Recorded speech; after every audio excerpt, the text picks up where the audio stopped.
Hello everyone, আসসালামু আলাইকুম। আমি বৃষ্টি, আপনারা দেখছেন এসবি স্যাটিসফাইড লাইভ চ্যানেল।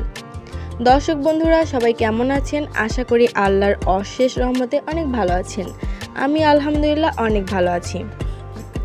তো বন্ধুরা, আজকে আমি তোমাদের ভুনা খিচুড়ি করে দেখাবো, আর যেটার স্বাদ জীবনে ভুলতে পারবে না। একদম গ্রাম্য পদ্ধতিতে, একদম সহজ পদ্ধতিতে আজকে তোমাদের অসাধারণ স্বাদের ভুনা খিচুড়ি করে দেখাবো।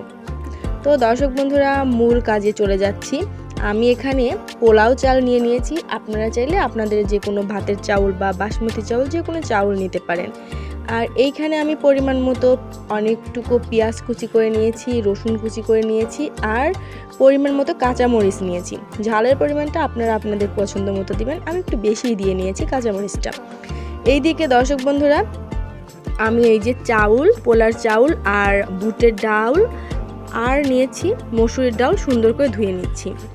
আর এইদিকে আমি মশলা পিষে নিয়েছি, সেটা আপনাদের ইচ্ছা মতো দিবেন। আমি এখানে কিছুটা আদা বাটা, এলাচ, জিরে, পেঁয়াজ, রসুন সুন্দর করে বেটে নিয়েছি শিলপাটায়। আপনারা আপনাদের পছন্দ মতো মশলাটা নিজেদের মতো করে দিয়ে নেবেন। তো আমি এই যে চাউল ডাউল সুন্দর করে ধুয়ে নিচ্ছি। এখানে আমি মসুরের ডাল ব্যবহার করেছি আর বুটের ডাল ব্যবহার করেছি। আপনারা চাইলে আপনাদের পছন্দ মতো ডাউলও ব্যবহার করতে পারবেন, তবে মসুরির ডালটা দিলে একটু বেশি ভালো লাগে। তো এ পর্যায়ে আমি পরিমাণ মতো লবণ দিয়ে দিচ্ছি, পরিমাণ মতো হলুদের গুঁড়া দিচ্ছি। আমি একদম গ্রাম্য পদ্ধতিতে সহজ নিয়মে করে দেখাবো। আর কেটে রাখা পেঁয়াজ কুচি, রসুন, কাঁচামরিচ সব এখানে একবারে দিয়ে দিলাম। দেখতে থাকুন।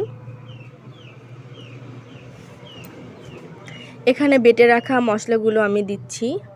আমি আগে কিন্তু চুলায় দিই নাই, এমনি একটা পাত্রে আগে সব কিছু এক জায়গায় করে নিচ্ছি। আর এ পর্যায়ে আমি চুলাটা ধরিয়ে নিব। আমি গ্রামে আছি, তাই মাটির চুলায় রান্না করব। কড়াইতে পরিমাণ মতো তেল দিয়ে দিলাম।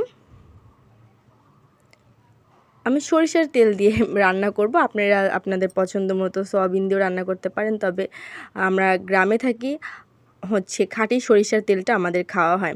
তো তেলের মধ্যে আমি একটুখানি জিরা দিয়ে দেব, আস্ত জিরা দিব। তারপরে তেলটা ভালো মতো গরম হয়ে আসলে এই যে সব কিছু যে রেখেছিলাম সব কড়াইতে দিয়ে দিলাম, তেলের মধ্যে দিয়ে দিচ্ছি। তারপরে আমি ভালোভাবে নাড়াচাড়া করে নিব তেলের সাথে।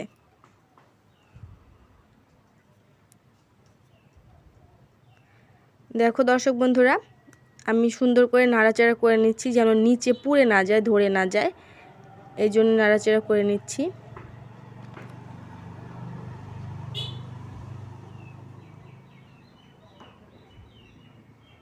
আমি সুন্দর করে একটু ভেজে নিব।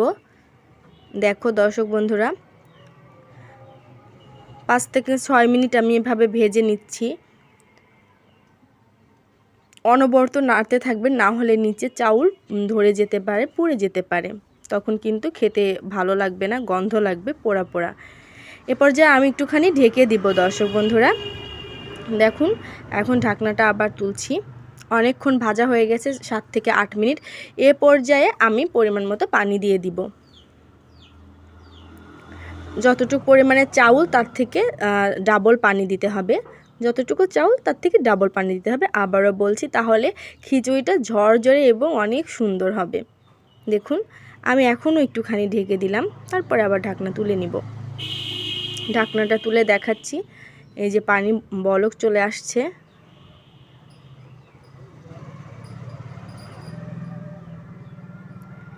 দর্শক বন্ধুরা, তার আগে একটা কথা বলে নেই, আমার চ্যানেলে যদি নতুন হয়ে থাকো প্লিজ আমার চ্যানেলটা সাবস্ক্রাইব করে আমার সাথে থেকো, বেল বাটনটা অন করে রেখো। আমি নিত্যদিন ভিডিও আপলোড করি, বেল বাটনটা অন করে রাখলে আমি ভিডিও আপলোড করলে সবার আগে তোমার কাছে পৌঁছে যাবে। আর ভিডিওটি ভালো লেগে থাকলে অবশ্যই একটা লাইক করবে, কমেন্ট করে তোমার মূল্যবান মন্তব্য জানাবা। দর্শক বন্ধুরা দেখো, পানি কিন্তু প্রায় শুকিয়ে এসেছে। আর এই পর্যায়ে আমি কি করব, একদম লাস্টের দিকে যখন পানি শুকিয়ে শুকিয়ে যাওয়া ভাব, তখন কিন্তু একটুখানি সরিষার তেল আবার অ্যাড করে দেব।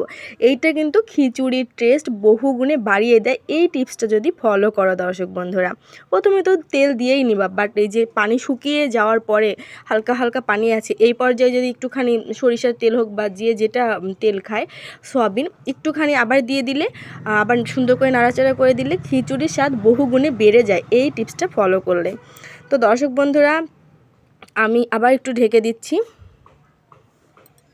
ঢাকনা এখন তুলে নেব। দেখো দর্শক বন্ধুরা, আমার কিন্তু প্রায় হয়েই গেছে। দেখো পানি কিন্তু একদম শুকিয়ে গেছে। তারপরে আমি একটু ঢেকে রেখেছিলাম, চুলার আঁচ একদম কমিয়ে ঢেকে রেখে দিয়েছিলাম। আমার রান্নাটা কিন্তু কমপ্লিট হয়ে গেছে দর্শক বন্ধুরা, আর জাল দিব না। দেখো ফাইনালি আমার ভুনা খিচুড়ি, আর সাথে নিয়েছি ডিম ভাজি। গরম গরম খিচুড়ি, ডিম ভাজির সাথে যদি ছোট ছোট এরকম পেঁয়াজ হয় তাহলে তার কোনো কথাই নেই। জানি না তোমাদের কেমন লাগে, বাট আমার খিচুড়ি হলে আর কিছুই লাগবে না, অনেক বেশি পছন্দ। তো দর্শক বন্ধুরা দেখো, আমার একদম সহজ উপায়ে গ্রাম্য পদ্ধতিতে ভুনা খিচুড়ি তোমাদের কাছে কেমন লেগেছে অবশ্যই কমেন্ট করে জানাবে। ভালো লাগলে বন্ধুদের সাথে শেয়ার করে দিবে। আল্লাহ হাফেজ।